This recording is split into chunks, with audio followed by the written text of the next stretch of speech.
Good evening, ladies and gentlemen. Good Thanks for evening. coming to my impromptu interview. Good morning. Good morning. I have a few topics I'd like to cover, if that's okay with you guys. And I thought I would begin on the topic of language, oxymorons. Do you understand what this word means? Not really, no. No understanding of this word. Well, I can Not see it's really. made up of two parts, oxy and moron. Does that make it any easier for anybody? No. I mean, our name says it all. We are clearly misunderstood. Exactly. And if you break the word down, it's oxy, which I believe means sharp, and moron, which means moronic. Clearly misunderstood. You saying it means a sharp moron? Does that make sense? No, it doesn't. Makes no sense. Why would we have a word like oxymoron when you break it down? It doesn't mean anything. A clever, a sharp moron. You know, that's like saying, can you pass me that very sharp, blunt knife? So what you're telling Like me a is sharp spoon. it's a contradiction. I wish it was a contradiction, but this doesn't even make sense. Contradictions can make sense. Corrections can make sense. But how do you get away with an oxymoron saying, pass me that blunt, sharp knife? It doesn't You make see any that? sense. Yeah, you see that other character there that resembles a Ku Klux Klan. I mean, that's like saying, pass the salt to that stupid genius. How are people getting away with it? I don't know who is getting away with it. You're insinuating that this is a tool that someone uses.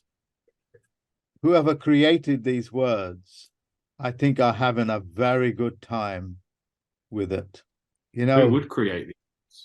I think, is that a question for me? I think the question was, who would create a word to intentionally cause confusion? People that want to have you confused. And who would that be? Who would want to confuse people? Well, if there's money in it, you would want to confuse people. I know this man that deals with mortgages. He told me what a mortgage means. It means a death pledge. I'm thinking to myself, if the ordinary high street man or a woman walking down those streets, if they wanted a home and it said death pledges on the doorway, will they ever buy a death pledge? If you ever named something for what it is, would you buy it? I mean, would you buy a death pledge? Not if I understood what a death pledge was. If it was bundled up in another word that I didn't understand, maybe I could be tricked into buying one. Like what you're like saying is there's, sorry. I was just about to say what you're saying is there's deception to confuse what the word you're deploying is, what you're saying or what you're buying. You think you're doing or buying one thing, but actually the intentions are completely different. Yeah. So in the terms of business, how would that make sense? Why would you want to create these things, these oxymorons, these death pledges? To create a business is to create revenue and things, and that obviously death pledge is pledging your death. Why would you want to kill something if you're trying to create a business? It doesn't make sense. Since I am the spirited man here, can I play the role of a banker?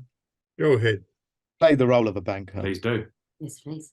Well, if I found out a mechanism where I can remove 80% of your life energy, life force, commercial energy, your sweat equity, and all I had to do was just get you to believe a one particular word means the direct opposite, I would ask myself, well, how much money can I make from making misleading description statements to you and then claim, well, you should have known better? Like mortgage, it quite literally is something that will haunt people if you was to read the lines to your to your grave, and it's passed on from generation to generation. So how valuable is that to me in financial gain? It's quite a good investment, really, keeping people ignorant, because they will just simply always consume from you. You are always the end user. You come to me as the banker for loans, for mortgages, for houses, to educate your children on, and I own the entire system to keep you in a perpetual state of ignorance, where you are buying debt pledges from me, which you innocently thought was called a mortgage, and it somehow meant you owned your own home. Sounds like a good business deal to me. Clearly Sounds like a sounds good to me business like deal for the bank. Doesn't sound like a good business deal for the people. It sounds like an uncomfortable contract. Only one person or one side benefits. a pyramid scheme. Well, I, as a banker, would say to mean, you, not on a level plane. well, these are just arguments, I would say to you. What I would say is it's winner takes all. That's what I'm after. You're talking about some sort of win-win situation. You know, why would I want to split my profits with anybody else by getting a win-win situation? I only make 50%. Why can't I just go for, like the good banker I am, 100% and just make myself the winner on that deal? Because So- it's done on Once not the loan's been paid off, the the mortgage has real been paid off. contract. Is that the end of the mortgage once the money's been returned? Are you asking me as a banker? Yes. No, once you pay it off, you become my tenant. So Is even that though what I've you paid do off by the loan, win-win? I own nothing at the end. Is that what you're telling me? Well, no, you'll have tenancy rights. You will have the rights of a tenant. You know, I'm not totally ruthless, am I? I do give you some rights. One of them is that you still continue paying, and that your children are tied to that mortgage. So when they're of an age, I expect them to take a mortgage as well. If not, I'll come after your home. And you can just take that if you want. Yeah, I'll just put some false claims in to the courts, and they'll pursue it for me.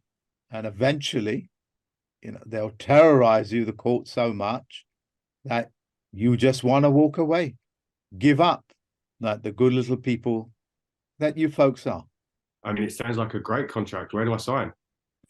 Well, you see, being the banker that I am, I'm not stupid enough for me to produce such documents. It might put me in prison. So I'll get my solicitor to do it, and then he can pass it on to your banker, and your banker can witness it, but we're not going to sign anything. And we'll just get you to believe we've given you something. But in reality, what you have done is that you have forfeited your own land, your own heritage, your rights, for me to take it over as you pledging your bond with me to transfer some digital generated numbers into somebody else's account. So because you'll never see it, and then I'll send a piece of paper saying that you own the property, but it's the bank's property.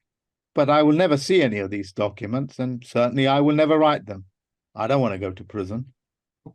So you're telling me that in the beginning, though I've signed up to this contract, you actually do not lend me any money to buy anything. Well, how can I possibly lend you anything? I don't have anything. I'm a banker, for God's sakes. I do banking. It sounds like you're not alone in this enterprise of yours. It sounds like you have some connection to the courts and different forces to carry this off. Is that correct? Yeah, I own the courts. I pay the judges because they do banking for me. The courts are a bank, and they collect money, or on a rare occasions, we might even pay out money. But it is a bank. That's why you go to the court. That's why you go and see the bench, which is another word for a bank. And that's all that is. And he does